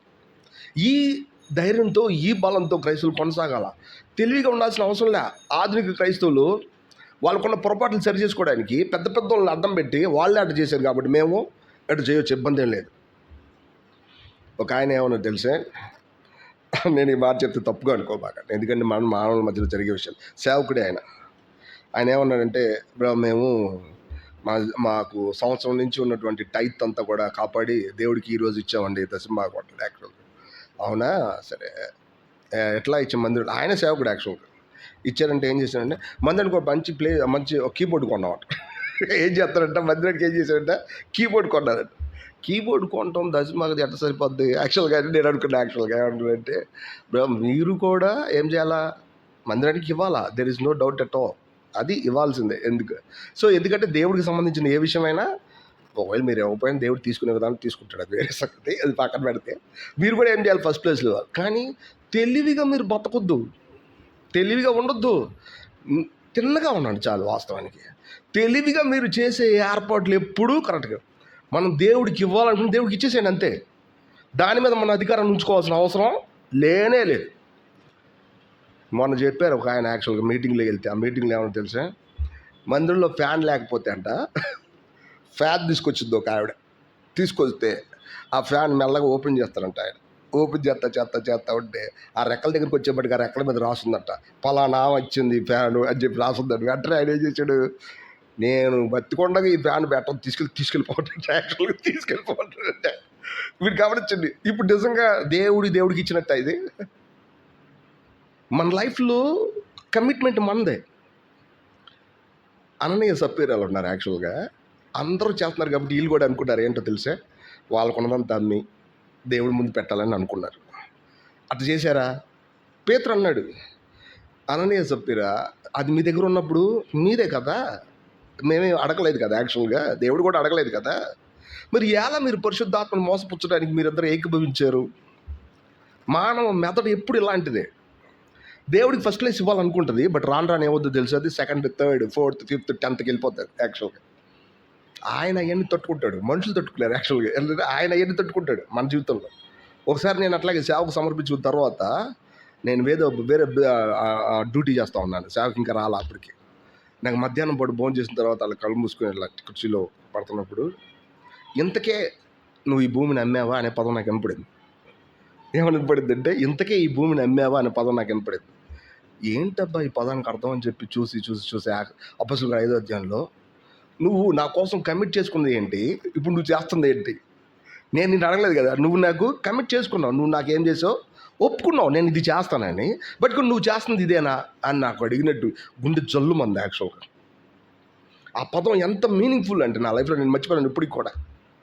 ఇంతకే నువ్వు భూమిని అమ్మావా అనే పదం, నువ్వు ఒప్పుకున్న కమిట్మెంట్ ఇదేనా అని ఆయన నన్ను అడిగినప్పుడు, అది పూర్తిగా బోన్లో నిలబెట్టి అందరి ముందు అడిగినట్టు ఉంది. యాక్చువల్గా అప్పుడు నేను మళ్ళా, ఇది నీ వల్ల ఇష్టం లేకపోతే నేను దీన్ని వదిలేస్తాను యాక్చువల్గా, కానీ నువ్వు నన్ను నడిపించు చాలు. ఆ ధైర్యం లేక నేను ఎట్లా చేస్తాను యాక్చువల్గా, నువ్వు నన్ను నడిపించు చాలు. యాక్చువల్గా నా హృదయం సంతోషపడింది. యాక్చువల్గా నీకు తెలుసో లేదో, అంతకుముందు నాకు ఒక చిన్న నొప్పి ఉండేది అట్లా 2 లెగ్స్ మధ్యలో, అంటే ఈ ఒక లెఫ్ట్ లెగ్ పూర్తిగా ఇబ్బంది పడేది. ఎంతగా అంటే నేను నడవలేకపోయాను. యాక్చువల్గా సేవకు రాకముందు, ఎప్పుడైతే సేవకు నేను వస్తానని చెప్పి అది ఎగిరిపోయింది. ఎగిరిపోయింది ఇంతవరకు రాలా. మళ్ళీ రేపు పొద్దునే ఏమైనా పొరపాటు చేస్తే మళ్ళీ ఆయన పెడతాడేమో నాకు తెలియదు వాస్తవానికి. ఇలాంటి దేవుడు చేస్తాడు తెలుసా. వాస్తవానికి మన లైఫ్లో ఈ మంచిదే, మనల్ని అలా చేయడం మంచిదే. మనం దేవుడి కోసం ప్రభువుకి ఇవ్వడం, మనం నేర్చుకోవడం ఎంత నేర్పు. మనుషుల ముందు మనం చూపించుకోవాల్సిన అవసరం లే, మనం ఎట్లా అట్ట. ఎందుకంటే మన హృదయంలో తెలియకుండానే శత్రు చేత మోసం చేయబడ్డానికి చుట్టూ వ్యాపించున్నారు. ఎవరు? నామకార్థంగా ఉండేవాళ్ళు వ్యాపించున్నారు. వీళ్ళందరూ ఏం చేస్తారు తెలుసా, వాళ్ళు చూడు ఎట్ట చేశారో, వీళ్ళు చూడు ఎట్ట చేశారు, వీళ్ళు చూసి ఎట్ట చేశారు. మనం ఏం చేయాలా? వీళ్ళు ఎట్ట చేశారో బైబిల్లో అట్ట చేస్తే చాలు. మనం నమ్మకంగా దేవుడికి ఇచ్చామా, దేవుడు ఏం చేస్తుంది తెలుసా, దాన్ని ఐడెంటిఫై చేస్తారు. There is no doubt at all. మనకు అర్థం అవ్వాలి. కాబట్టి మనం భయపడాల్సిన అవసరంలా, బాధపడాల్సిన అవసరంలా. ఒక ఆయన చెప్పాడు మొన్న, ఆయన సేవకుడు కొడుకు డాక్టర్ చదువుతున్నాడు, తెలియకుండానే తనకున్నటువంటి టైప్ మొత్తం తీసుకొచ్చి దాంట్లో వేసాడు. నేను దాని గురించి మాట్లాడుతాను అనుకోబాకండి, అక్కడ నమ్మకత్వం గురించి చెప్తున్నా. విక్టర్ డేవిడ్ గారు అబ్బాయి నా ఎఫ్రాయిమ్, నాకు చిన్నప్పటి నుంచి తెలుసు. యాక్చువల్ అబ్బాయి ఇప్పుడు డాక్టర్. యాక్చువల్గా అది ఈ మధ్యలో మేము కలవలేదు. యాక్చువల్ అబ్బాయి అంత పెద్దోడైన తర్వాత అంత అమౌంట్ వేయడానికి ఎలా అలా అంటే, వాళ్ళ నాన్న చెప్తాడు ఏం తెలుసా, ఆయన కదా వాళ్ళ నాన్న ఏం చేస్తాడు తెలుసా, ఓవర్కున్న అకౌంట్ చూసుకున్నాడు, 7 lakhs ఉన్నాయంట. ఆ 7 lakhs ఏం చేస్తాడు తెలుసా, మందిరం కట్టడానికి కట్టించేసాడు. ఎవరు చెప్పారు నాకు? ఆయన పక్కన ఎఫ్ఎఫ్రా అని ఒక సేవకుడు ఉన్నాడు, ఆయన చెప్పాడు. ఎందుకంటే ఆయనకి ఇచ్చి పంపించాడు. ఇది ఎలా సాధ్యం? అది సాధ్యం అంతే. వాళ్ళు చేశారు కాబట్టి మనం చేయమని దేవుడు అడుగుతున్నాడని మనం అనుకుంటే పొరపాటే. ఆయన ఒకటే అనుకుంటాడు, నువ్వు ప్రభుకి వచ్చావు. యాక్చువల్ దానివల్ల ఏం జరుగుతుంది తెలుసా, దేవుడు ఖచ్చితంగా నీది నీకు ఇస్తాడు. Actual there is no doubt. ఇది కేవలం మనీకి సంబంధించిన విషయమే కాదు, నీ సమయాన్ని, నీ బలానికి సంబంధించిన విషయం కూడా. ఏది నీకు వాల్యుబుల్ అనుకుంటావో ఆ వాల్యుబుల్ థింగ్ ఏం చేయాలి తెలుసా, నువ్వు ఎవరికి ఇవ్వాలా? దేవుడికి. దేవుడు దాన్ని రెట్టింపు చేస్తాడు. యాక్చువల్గా ఇది మనకు అర్థం అవ్వాలి. రైట్, కింద పోర్షన్లోకి వెళ్ళిపోతాం. ఇంకెక్కువ 23వ వచనం దగ్గర నుంచి చదువుతాం. 23 నుంచి మళ్ళీ కొంత భాగం చదువుదాం, 33 వరకు. పునరుద్ధానం లేదని చెప్పాడు సద్దుకాయులు ఆ దినము నా ఎద్దుకు వచ్చి, బోధకుడా చదువుదాం. ఒకడు పిల్లలు లేక చనిపోయిన ఎడల అతని సహోదరుడు అతని భార్యను పెళ్లి చేసుకొని తన సహోదరునికి సంతానం కలుగజేయాలని మోషే చెప్పింది కదా. మాలో 7 సహోదరులు ఉండేవి. మొదటివాడు పెళ్లి చేసుకొని చనిపోయాను, అతనికి సంతానం లేనందున అతని సహోదరుడు అతని భార్యను తీసుకొనేను. అలాగే 2వ వాడు, 3వ వాడు, 7వ వాడి వరకు అందరూ అలాగే జరిగించి చనిపోయారు. అందరూ వెనుక ఆ స్త్రీయు చనిపోయాను. పునరుద్ధానం మంది 7 ఆమె ఎవరికి భార్యగా ఉండును, ఆమె వీరందరికీ భార్యగా ఉండును కదా అని ఆయన అడిగాను. అందుకు యేసు, లేఖనులు కానీ దేవుని యొక్క శక్తిని కానీ ఎరగక మీరు పొరపడుతున్నారు. పునరుద్ధానం మంది ఎవరిని పెళ్లి చేసుకుంటారు, పెళ్లికి ఇయ్యబడరు, వారు పరలోకమందు దూతల వలె ఉందరు. మృతుల పునరుద్ధానం గురించి నేను అబ్రహాం దేవుడును, ఇస్సాకు దేవుడును, యాకోబు దేవుడిని అన్నాను దేవుడు మీతో చెప్పిన మాట మీరు చదవలేదా? ఆయన సజీవులకే దేవుడు కానీ మృతులకు దేవుడు కాడని వారితో చెప్పాను. జనులు అది విని ఆయన బోధకు ఆశ్చర్యపడు. ఇక్కడ గమనించండి, ఫస్ట్ ఆయన మాటల్లో ఇబ్బంది పెట్టాలని వచ్చిన వాళ్ళు ఎవరంటే పరిసయ్యులు. వీళ్ళు తెలివైన వాళ్ళు ఆశ్చర్యపోయి వెళ్ళిపోయారు. వాళ్ళు వెళ్ళిపోగానే ఇంకో రెండో గ్రూప్ ఉంది. ఎవరో తెలుసా? వీళ్ళు సద్దుకయ్యులు. వీళ్ళు ఏంటో తెలిసే, స్పిరిచువల్ థింగ్స్ నమ్మరు. ఎవరన్నా దేవతతో కనపడ్డాడు నాకంటే ఊరుకో అట్లాంటివి ఏం లేవు అని చెప్తారు యాక్చువల్. ఎందుకంటే వీళ్ళు నమ్మరు పునరుద్ధానం అనేది, చచ్చిపోయిన తర్వాత మనుషులు తిరిగి లెగుస్తారు అనే పదాన్ని నమ్మరు. మనం నమ్ముతామా చచ్చిపోయిన తర్వాత మనుషులు తిరిగి లెగుస్తారని? నమ్మవా? నాకేం అర్థం కావట్లా. మరి నమ్ముతాం కదా. మీరు గమనించాలి, గుర్తుపెట్టుకోవాలి, సత్యమైన సామాన్య సత్యం ఏంటంటే చచ్చిపోయిన ప్రతి మనుషుడు కూడా తిరిగి లెగుస్తాడు. అతడు నరకానికి వెళ్ళాల్సి వచ్చినా తిరిగి లెగాల్సిందే, పరలోకానికి వెళ్ళాల్సినా తిరిగి లెగాల్సిందే. ఎందుకంటే దేవుడి ముందు నిలబడడానికి అది జరగాల్సిందే. భూమి పుట్టింది మొదలుకొని ఎన్ని జనరేషన్స్ వచ్చినాయో వాళ్ళందరూ నిలబడతారు. యాక్చువల్గా ప్రకటన గ్రంథంలో రాయబడుతుంది, సముద్రం చచ్చిపోయిన వాళ్ళు సముద్రం ఇచ్చిద్దంట, భూమి మీద చచ్చిపోయిన వాళ్ళు భూమి ఇచ్చిద్దంట, ఇంకా ఎక్కడ చనిపోయిన వాళ్ళు అందరూ కూడా అక్కడే ఇస్తారంట యాక్చువల్గా. సో అందరూ తిరిగి లెగుస్తారు. ఇది సామాన్యమైన సత్యం. పౌలు అంటాడు, పునరుద్ధానం లేదని అనుకుంటారా? నీకు తెలియలేదా? నువ్వు విత్తిన కింద చచ్చిపోతేనే కదా బయటకు వచ్చేది ఏదైనా. అట్టనే నువ్వు కూడా ఆయన విత్తిన ఆ బాడీ అనేది పగిలిపోతేనే కదా అందులో ఉన్న విషయం బయటకు వచ్చేది. అట్లనే జీవం పునరుద్ధానం వేరు, మరణ పునరుద్ధానం వేరు. పునరుద్ధానం అనేది కన్ఫర్మ్, తిరిగి లెగడం అనేది కన్ఫర్మ్. దేనికోసం లెగుస్తాం అనేది అసలు విషయం. ఇక్కడ వీళ్ళకి సమస్య వచ్చింది ఏంటంటే, తిరిగి లెగుస్తారని చెప్తున్నారు కదా, అసలు ఎట్ట రీజనబుల్ అది?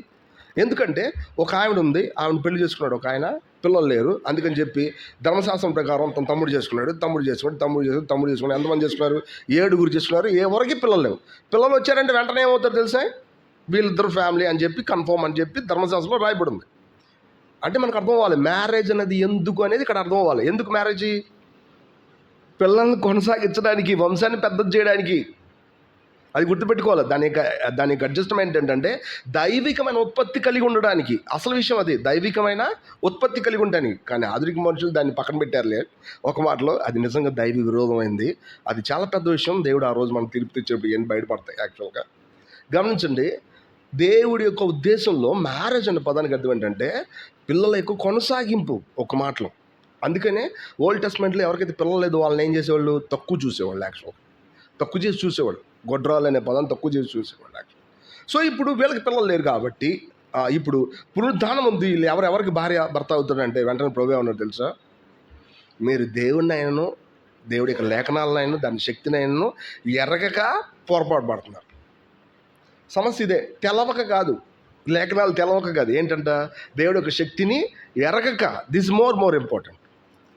అందుని జీవితంలో మనం ప్రభు మీద ఆధారపడేటప్పుడు, ఆయన బలం మనలోంచి బయటకు వచ్చేటప్పుడు ఆయన ఎలా డీల్ చేస్తాడనేది మనకి అర్థమైపోద్ది. ఆ విషయం అర్థమైపోయినప్పుడు మనం ఎలా ఉంటాం తెలుసా? బయటికి ఇంత నేర్పుగా ఎలా ఉన్నాడు అబ్బాయి, ఇంత తెలివిగా ఎట్ట తప్పించుకున్నాడు అబ్బాయి. త్రుటిపాట్లో ఆ యాక్సిడెంట్ నుంచి ఎట్ట తప్పించుకున్నాడు. త్రుటిపాట్లో ఎవరు చెప్పారు నీకు ఎక్కడి నుంచి లేచి వెళ్ళమని? ఈ లోపల పడిద్దని తెలీదు. అది దేవుడి మీద ఆధారపడుతుంది, లేచి వెళ్తాడు, వెంట కూడా పడిద్ది. యాక్చువల్గా ఇట్లా ఎట్లా జరిగిద్ది? అసలు సరైన సమయానికి సరైన ఆన్సర్ ఎట్లా ఇచ్చావు నువ్వు? ఇది మనకు అర్థం కాదు.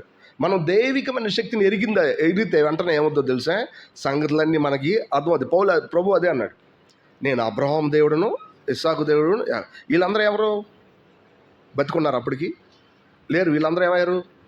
చచ్చిపోయారు. యాక్చువల్గా చాలామంది చచ్చిపోతే ప్రభు మాత్రం నేను పలానా వాళ్ళ దేవుడు అని చెప్పకుండా ఎవరి పేర్లు చెప్పాడు? యాక్చువల్గా వీళ్ళ పేర్లు చెప్తున్నాడు. వీళ్ళు కూడా చనిపోయారు. అబ్రహాం చనిపోలేదా? అబ్రహాం సమాధి ఉంటుంది ఇంకా అక్కడ కూడా, మక్పేలా గుహలో ఉంటుంది. యాక్చువల్గా ఇస్సాకుది కూడా అక్కడే ఉంటుంది, యాకోబుది కూడా అక్కడే ఉంటుంది. వీళ్ళు చచ్చిపోయిన వాళ్ళే. చచ్చిపోయినప్పటికీ కూడా మోషే దగ్గరికి వచ్చినప్పుడు ప్రభు ఏమన్నాడు తెలుసా? నేను ఫరో దేవుడిని అని చెప్పలా. చచ్చిపోయిన ఫరో దేవుడినో అదే ఇదని చెప్పలే. ఏం చెప్పాడు తెలుసా? నేను అబ్రహాము దేవుడును, ఇస్సాకు, యాకోబు. దాని అర్థం వీళ్ళు తిరిగి లెగుస్తారు. తిరిగి లేచినప్పటికీ కూడా పరలోకంలో సజీవుల లెక్కలో ఉంటారు, నరకంలో పడరు. ఆయన ఎవరితో తను సమానంగా ఐడెంటిఫై చేసుకున్నాడంటే దేవుడు తిరిగి లేచినప్పుడు ఏమాత్రం కూడా తప్పులు లేకుండా నిత్యజీవానికి వారసులుగా ఉండే వీళ్ళతోనే తను ఐడెంటిఫై చేసుకుంటాడు. కాబట్టి దేవుడు తన బిడ్డల విషయంలో, దేవుడు చేసిన ఏర్పాటు విషయంలో, తిరిగి లేచే వాళ్ళ విషయంలో, అది కూడా పరలోకానికి వెళ్ళే వాళ్ళ విషయంలోనే ఆలోచిస్తాడు. కానీ పాపులైన విషయంలో వాళ్ళకి ఆలోచన చేయడు. ఇంకొక మాటలో పాపులైన వాళ్ళకి ఈ భూమి మీద ఆయన దేవుడుగా లేడు. యాక్చువల్గా చచ్చిపోయిన తర్వాత కూడా దేవుడుగా ఉండడు, తీర్పుగా ఉంటాడు. జడ్జిమెంట్గా తీర్పు తెచ్చేవాడుగా ఉంటాడు. అది దాని అర్థం. నేను అబ్రాహాం దేవుణ్ణి అంటే అబ్రాహాంకి విరోధులైన వాళ్ళు ఈయనకేమవుతారు? ఈయన విరోధి అవుతాడు వాళ్ళకి. వాస్తవాన్ని గమనించండి. నేను ఇస్సాకు దేవుణ్ణి అని చెప్పినప్పుడు ఈయన కూడా చెడిపోయాడు. బట్ ఇస్సాకు తిరిగి లేచినప్పుడు ఇస్సాకు విరోధులైన అందరితో ఈయనేమవుతాడు? విరోధి అవుతాడు. నేను తిరిగి లేచిన వాళ్ళకి మాత్రమే దేవుణ్ణి, నిత్య జీవానికే తిరిగి లేచిన వాళ్ళకి మాత్రమే దేవుణ్ణి. మా నిత్య జీవానికి కాకుండా తిరిగి లేచిన వాళ్ళకి నేను దేవుణ్ణి కాదు. ఈ విషయం నిగూఢంగా అక్కడ దాచి ఉంచబడింది. ఇంకా ప్రభు ఏం చెప్పాడంటే ఇంకా పరలోకంలో పెళ్ళికి ఇవ్వబడడం, పెళ్ళికి తీసుకోవడం ఇట్లాంటివి ఏమి ఉండరు. వీళ్ళందరూ ఎట్లుంటారంట? దేవదూతల వల్లే ఉంటారు. యాక్చువల్ దేవదూతలు ఎట్లుంటారంటే భౌతికమైన ఎటువంటి విషయంతో వాళ్ళు రేకెత్తించబడరు. భౌతికమైన ఏ విషయం కూడా వాళ్ళని ఆక్యుపై చేయదు యాక్చువల్గా. ఎందుకంటే వాళ్ళు ఏ లోకానికి సంబంధించిన వాళ్ళు? పరలోకానికి సంబంధించిన వాళ్ళు. ఇప్పుడు మనల్ని అడగదు ప్రభు యాక్చువల్గా, మీరు ఎట్లా ఉంటారు? పరలోకంలో ఎట్లుంటారు? మనం దేవదూతల వల్లే ఉంటాం. యాక్చువల్గా దేవదూతల వల్లే ఉంటాం కాబట్టి ఈ భూమి మీద చాలా విషయాల మీద ఆశపడవద్దు. గమనించండి, ఈ భూమి మీద చాలా విషయాల మీద మనసు పెట్టుకోవద్దు. మీరు ఎట్టుంటారంటే పరలోకంలో దేవదూతలు ఉంటారు. లేకపోతే మనం కూడా దేవుడు ఏమంటారు తెలుసా? మీరు లేఖనం యొక్క శక్తినైనను మీరు ఎర్రగట్లా. మీకు తెలుసు లేఖనం, బట్ కానీ మీరు ఏం చేయట్లా? ఎర్రగట్లా. That's problem. ఎలా పౌలు లాంటి వాళ్ళు వితౌట్ మ్యారేజ్ ఉండగలరు? ఎలా? లేదంటే చాలా చాలా చాలా మంది అలా ఉండగలరు. బికాజ్ దేవుడు తెలియకుండానే వాళ్ళ జీవితాలు ఎట్లా చేస్తారు తెలిసే? అట్లా మోడిఫై చేసేస్తాం తెలియకుండా.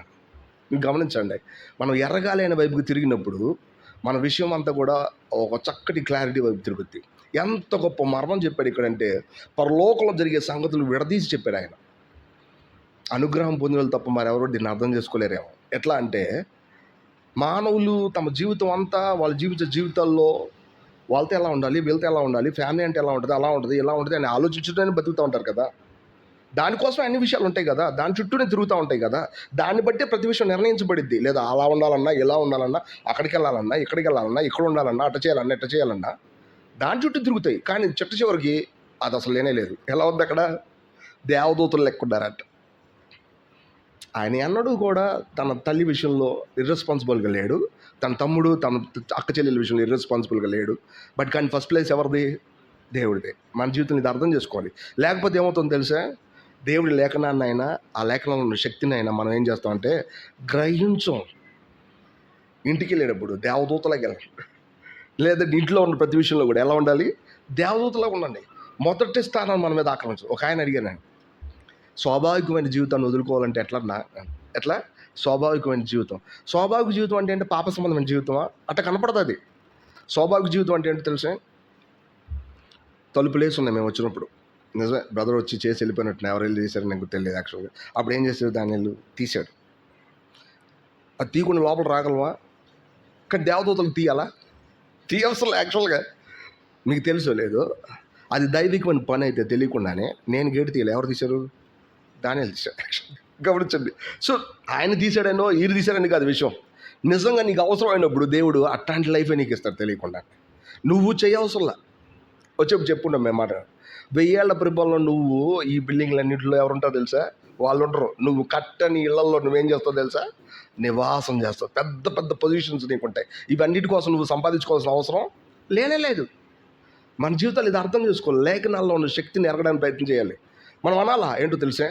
నేను కష్టపడాలి, బట్ కానీ యాక్చువల్గా నేను నీ మీద ఆధారపడుతున్నా, నాకు అద్భుతం చేస్తాడు దేవుడు తప్పకుండా. తెలియకుండా అద్భుతం చేస్తాడు. మీరు గమనించండి. ఆయన్ని మీరు సవాల్ ఇసుకోవచ్చు. ఆయన అంటాడు యాక్చువల్గా, మీరు నన్ను అడగండి, అది ఆకాశం అంత ఎత్తైనా కానీ ఊర్ధ్వం అంత లోతైనా కానీ మీరు నన్ను అడగండి, సూచనలు అడగండి నన్ను. అందుకే నేను మీ మధ్యలో ఒక అద్భుతం చేస్తాను. ఏంటో తెలుసా?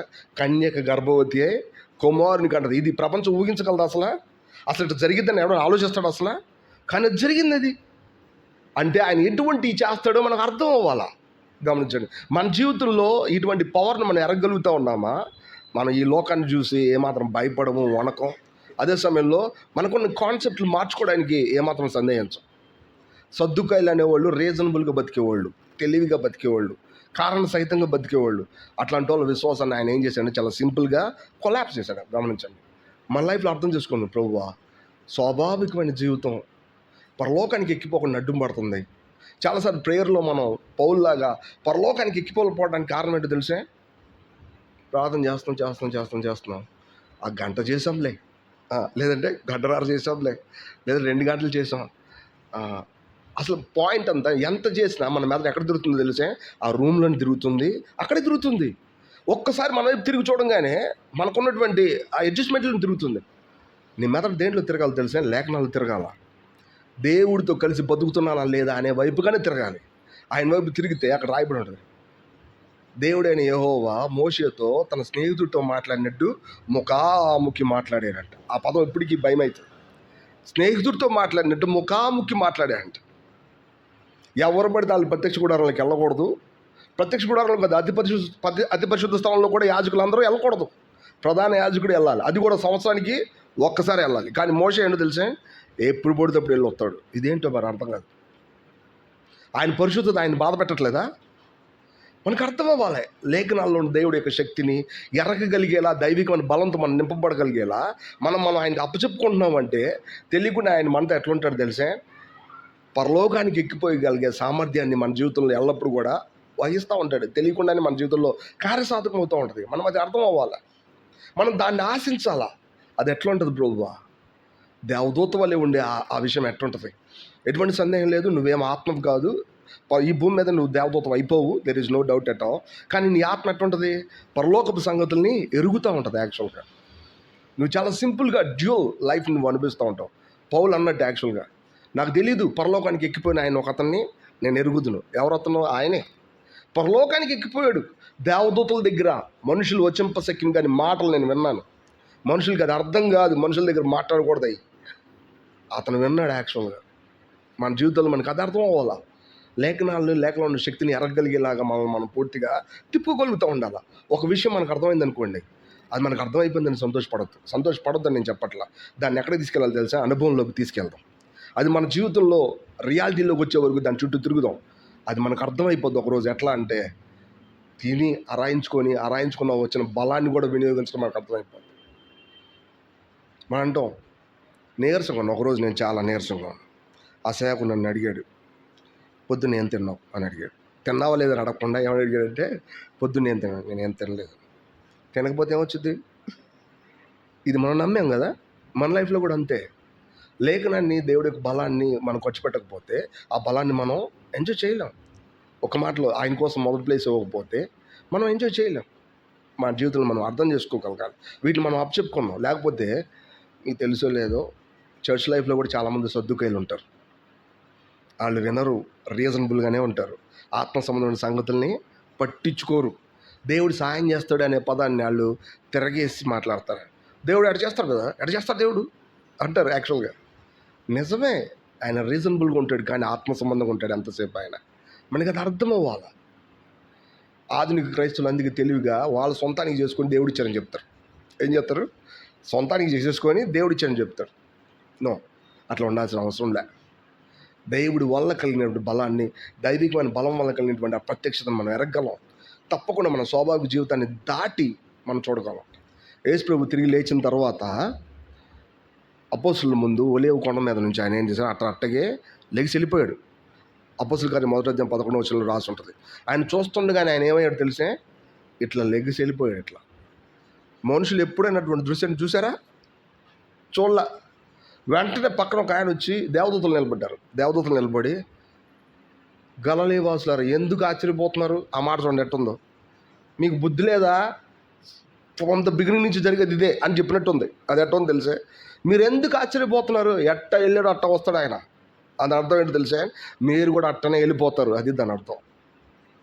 మనం ఎంతో సామాన్యంగా, సర్వసామాన్యంగా మనకి ఎక్కిపోవడానికి కావాల్సిన అలవాటు లేదా ఆత్మ సంబంధమైన జీవితం అర్థం కాకపోతే మనం దాన్ని విశ్వసించకపోతే అది మన జీవితంలో కార్యసాధకం అవ్వదు.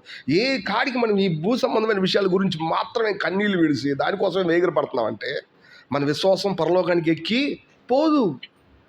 మనం అర్థం చేసుకోవాలి.